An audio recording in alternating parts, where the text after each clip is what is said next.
ओम अज्ञानतिमिरान्धस्य ज्ञानाञ्जनशलाकयः चक्षुरुन्मिलितं येन तस्मै श्री गुरुवे नमः। हरे कृष्णा।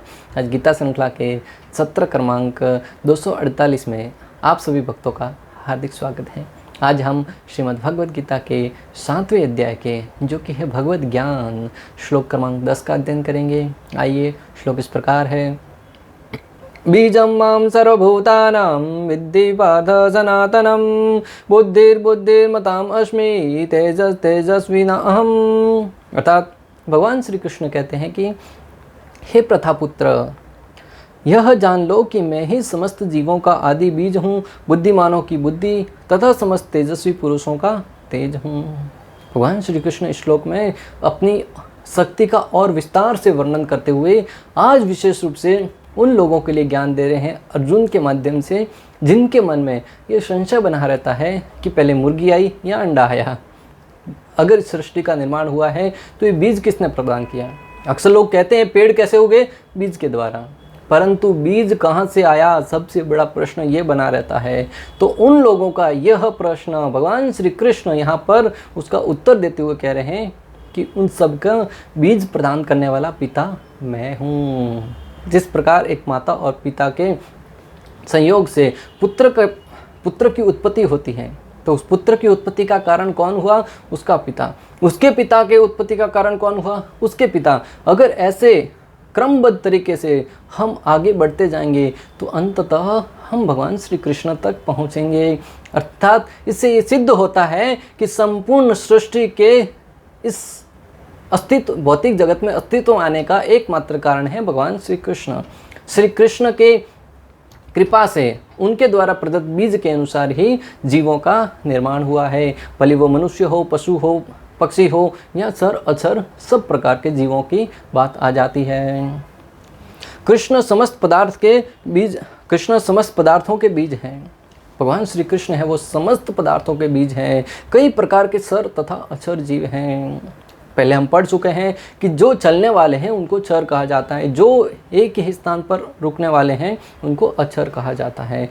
जैसे मनुष्य, पशु, पक्षी जो एक स्थान से दूसरे स्थान तक अपनी स्वयं के द्वारा क्रिया करके एक स्थान से दूसरे स्थान पर गति करते हैं, वो चर में आते हैं। और जैसे पेड़ पौधे, बाकी सब जो जीव एक स्थान से दूसरे स्थान पर अपनी शक्ति से, अपनी स्वेच्छा से नहीं जा सकते, वो अक्षर में आते हैं। उन दोनों प्रकार के जीवों की उत्पत्ति के कारण भगवान श्री कृष्ण हैं। पद्म पुराण में वर्णन आता है, जलजा नव लक्षाणि स्थावरम लक्ष्य विमच्यते कर्मयो रुद्रम संख्यम पक्षिणाम दशम लक्षणम त्रिंसलम लक्षाणि पशवः चतुर लक्षाणि मानवः। पद्म पुराण में 84 लाख योनियों के बारे में वर्णन आता है कि ये 84, हम बड़ी आसानी से बोल तो देते हैं कि 84 लाख योनियां हैं, परंतु उन योनियों में कौन से जीव कितने प्रकार के हैं उसके बारे में पद्म पुराण में वर्णन आता है कि 9 लाख जल में रहने वाली योनियां हैं। उन 84 लाख योनियों में से 9 लाख योनियां हैं वो जल में रहती हैं।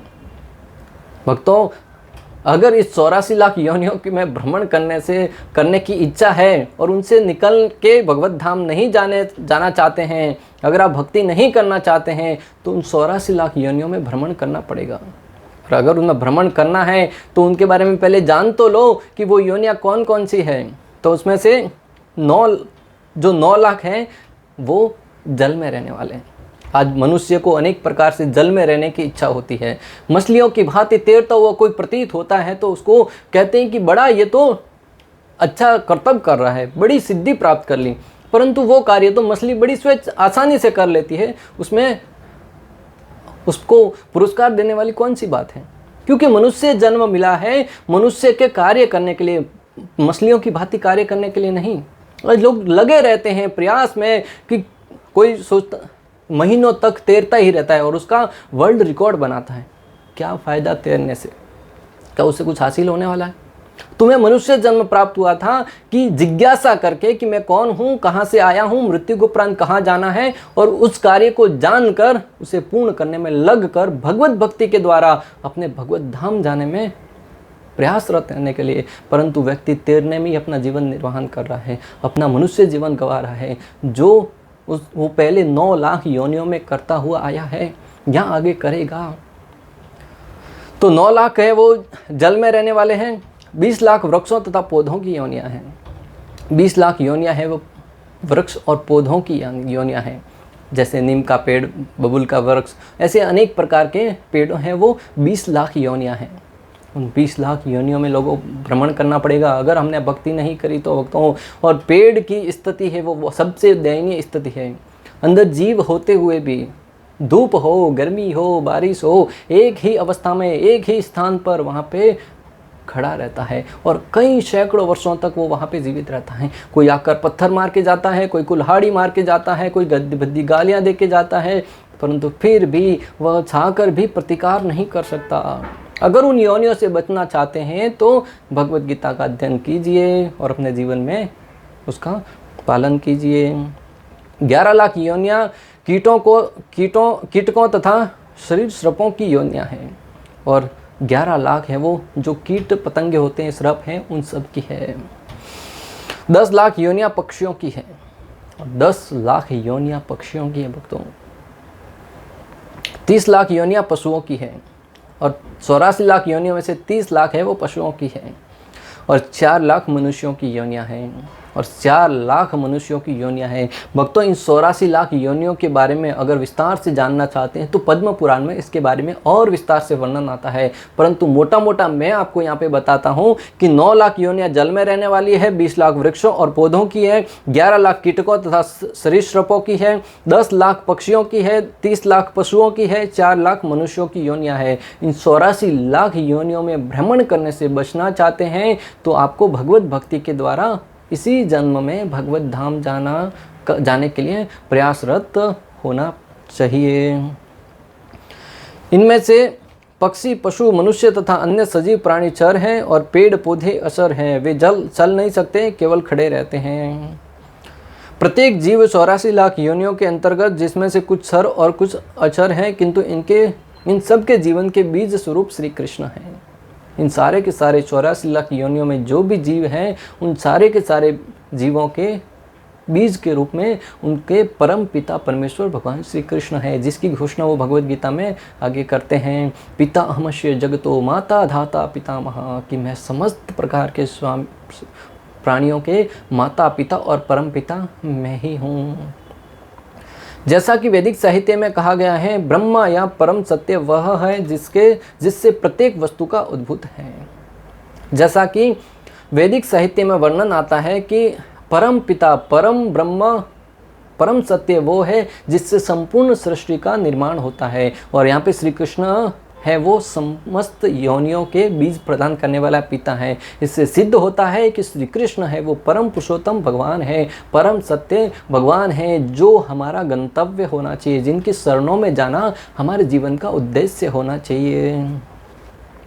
कृष्ण परब्रह्म या परमात्मा है। ब्रह्म तो निर्विशेष है किंतु परब्रह्म साकार है।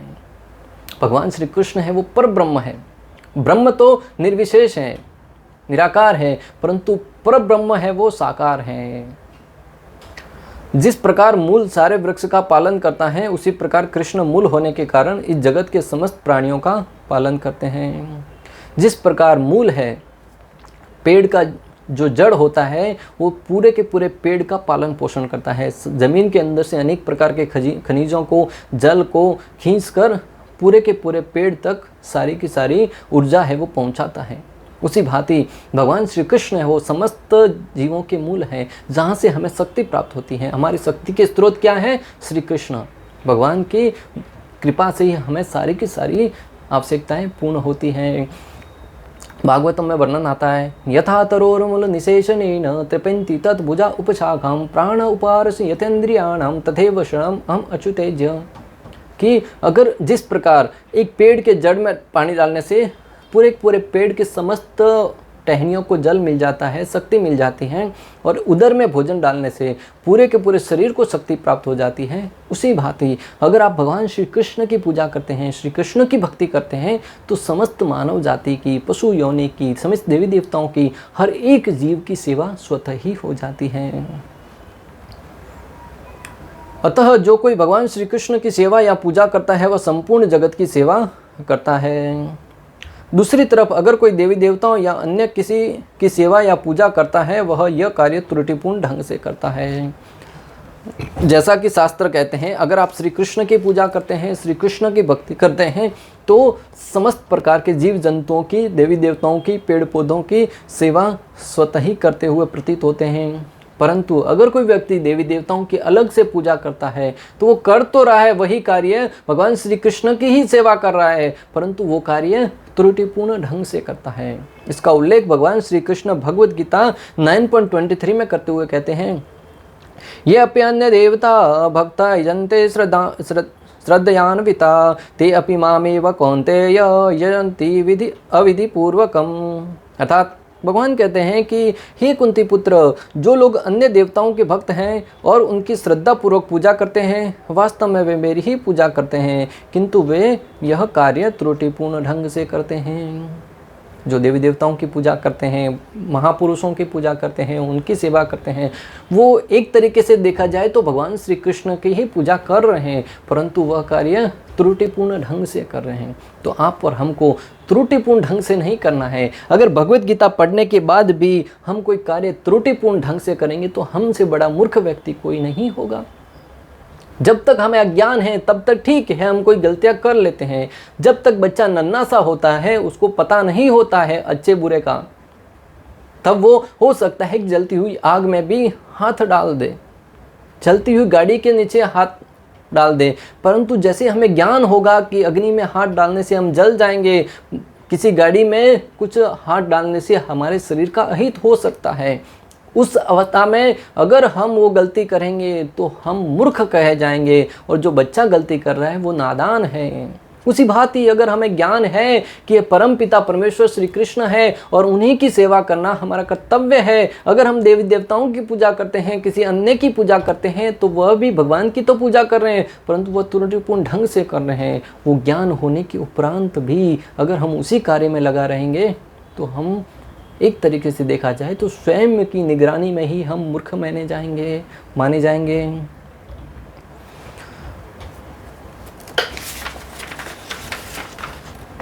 भगवान यहाँ पर अर्जुन को प्रथा पुत्र कहकर संबोधित कर रहे हैं, जिसका अर्थ है भगवान अर्जुन को यह बताना चाह रहे हैं कि तुम्हारी माता प्रथा कुंती वो भी मुझे परम पुरुषोत्तम भगवान के रूप में मानती है। भगवान एक भी शब्द कहते हैं तो बिना किसी औचित्य के नहीं कहते हैं। अर्जुन को अलग अलग जगह पर अलग अलग नाम कहकर संबोधित किया है, कभी प्रथा पुत्र, कभी कुंती पुत्र, कभी कौन्तेय, कभी धनुर्धारी, कभी गांडीवधारी, अलग अलग जगह पे अलग अलग नाम बोल से उनको उद्घोषित करते हैं, जिससे अर्जुन समझ जाता है कि भगवान मुझे क्या बताना चाहते हैं। यहाँ पर भगवान ने अर्जुन को प्रथा पुत्र कहा, पार्थ कहा, जिसका अर्थ है प्रथा पुत्र, और इससे ये भगवान बताना चाह रहे कि तुम्हारी माता कुंती है, प्रथा है, वह भी मुझे श्री कृष्ण को परम पुरुषोत्तम भगवान के रूप में स्वीकार करती है, अर्थात संपूर्ण सृष्टि का स्वामी के रूप में स्वीकार करती है। जब तुम्हारी माता मुझे स्वीकार करती है तो तुम्हें क्यों उसमें आश्चर्य हो रहा है, क्यों झिझक हो रही है मुझे परम पिता परमेश्वर के रूप में स्वीकार करने में? और इसका प्रमाण क्या? भागवतम 1.8.18 में कुंती महारानी भगवान की स्तुति करते हुए कहती है, नमस्ते पुरुषं त्वाम अधिम ईश्वरम प्रकृते परम अलक्ष्यम सर्वभूतानाम अंतबहिरवस्थितम। कुंती महारानी कहती है, हे कृष्ण, मैं आपको नमस्कार करती हूँ क्योंकि आप ही आदि पुरुष हैं और इस भौतिक जगत के गुणों से निर्लिप्त रहते हैं। आप समस्त वस्तुओं के भीतर तथा बाहर स्थित रहते हैं, रहते हुए भी सबों के लिए अदृश्य हैं। कुंती महारानी भगवान श्री कृष्ण से कहती है कि हे कृष्ण, मैं आपको नमस्कार करती हूँ क्योंकि आप इस जगत से अतृप्त रहते हैं, आप इस जगत के गुणों से निर्लिप्त रहते हैं, अर्थात आपके ऊपर इस भौतिक जगत के गुणों का कोई प्रभाव नहीं पड़ता। जैसे भगवान कहते हैं जन्म कर्म समय दिव्यम, भगवान के जन्म और कर्म है वो दिव्य है। इस पृथ्वी पर आकर भी वो इस सृष्टि के, इस भौतिक जगत के तीनों गुणों से प्रभावित नहीं होते। और भगवान श्री कृष्ण है वो प्रत्येक जीव के अंदर और बाहर रहते हुए भी वो हमारे लिए दृष्टिगोचर नहीं होते। भगवान हर जगह पर विद्यमान है, यत्र तत्र सर्वत्र, सब जगह भगवान श्री कृष्ण विद्यमान है, परंतु फिर भी हम अपनी दृष्टि से भगवान का दर्शन नहीं कर पाते।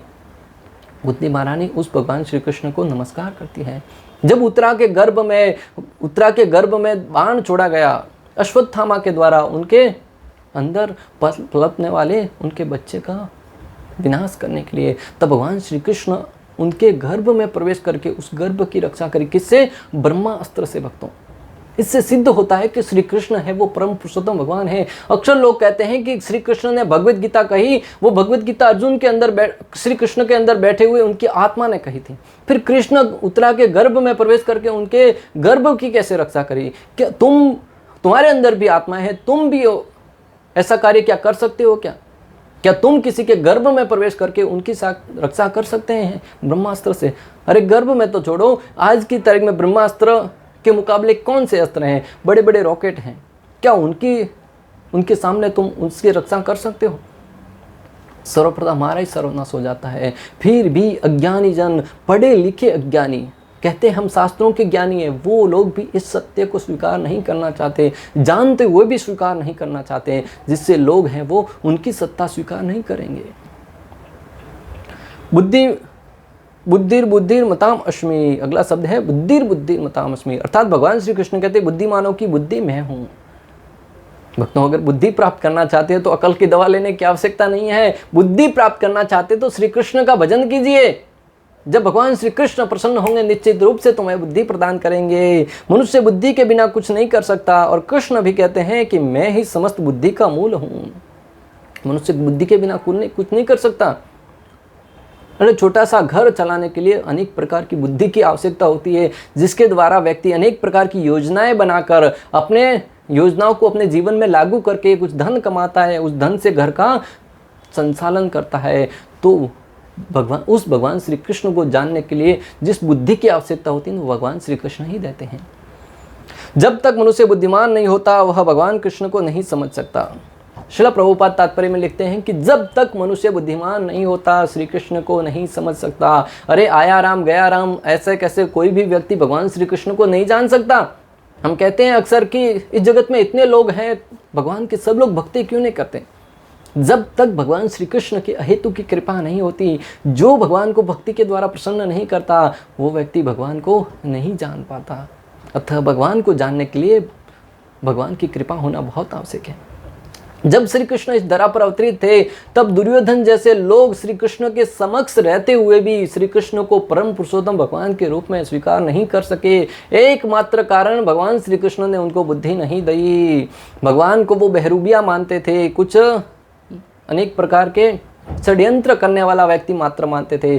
परंतु भगवान की कृपा से विदुर जी है, पांडव है, भीष्म पितामह है, वो सब लोग भगवान श्री कृष्ण को परम पुरुषोत्तम रूप में स्वीकार करते थे।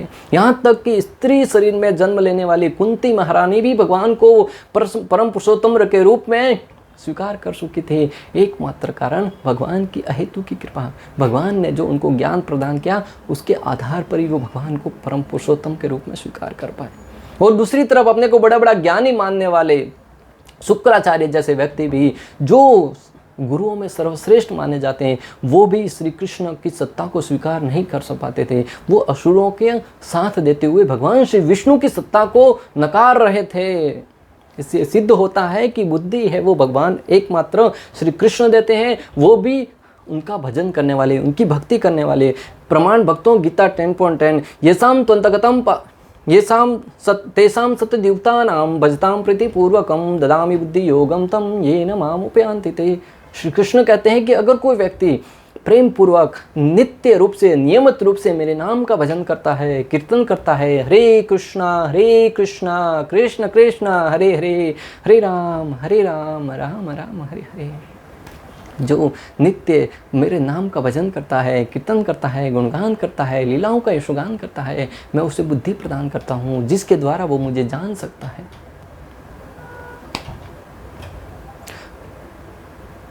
और उसका प्रमाण क्या भक्तों, भगवान श्री कृष्ण ने अर्जुन को ज्ञान दिया, तब अर्जुन ने भगवान श्री कृष्ण को परम पुरुषोत्तम के रूप में स्वीकार किया। पहले अर्जुन समझता था कि श्री कृष्ण है वो मात्र मेरे सखा है, मेरे मित्र हैं, उनके साथ मित्रवत व्यवहार करते थे। परंतु जब श्री कृष्ण ने अपना विराट रूप दिखाया, दिव्य दृष्टि प्रदान करके, तब श्री कृष्ण को वो परम पुरुषोत्तम भगवान रूप में मानने लगा। ध्रुव महाराज भगवान की भक्ति करके भगवान श्री कृष्ण को प्रसन्न किया। उससे पहले वो मात्र धन प्राप्त करने के लिए, अपने पिता से बड़ा राज्य प्राप्त करने के लिए भक्ति कर रहे थे। परंतु श्री कृष्ण जब प्रसन्न हुए, भगवान श्री विष्णु उनके समक्ष प्रकट हुए, वो भगवान की स्तुति करना चाह रहा था, परंतु कुछ ज्ञान नहीं था। तब भगवान ने अपना पंचजन्य शंख है वो ध्रुव महाराज के सर से स्पर्श किया, और देखते ही देखते ध्रुव महाराज के हृदय में चारों वेदों का ज्ञान है वो प्रकट हो गया। भक्तों, ब्रह्मा जी सृष्टि के प्रथम जीव जब प्रकट हुए, तब जिज्ञासा करने लगे, हु एम आई, मैं कौन हूँ, कहाँ से आया हूँ, क्या करना है मुझे। तब उनको दो शब्द सुनाई दे, तप तप, और वो तपस्या करने के लिए बैठ गए। कई वर्षों तक तपस्या करी।